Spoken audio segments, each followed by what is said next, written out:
Il conto alla rovescia è già scattato. Apre l'11 febbraio la collezione permanente di Venice Vintage Toys, un mondo popolato da ben 5.000 oggetti e creature di gomma da collezione.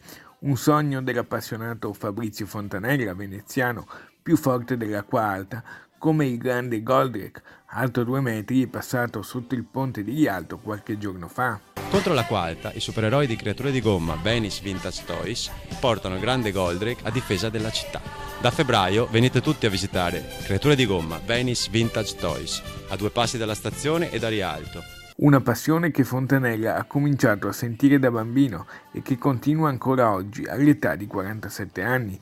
Un'avventura che lo ha portato a farsi conoscere a livello nazionale e ad incontrare e diventare amico di tanti grandi personaggi importanti, tra cui Giorgio Cavazzano, Guido De Maria, Gino Gavioli, Bruno Bozzetto e Maria Perego, la mamma di Topo Gigio.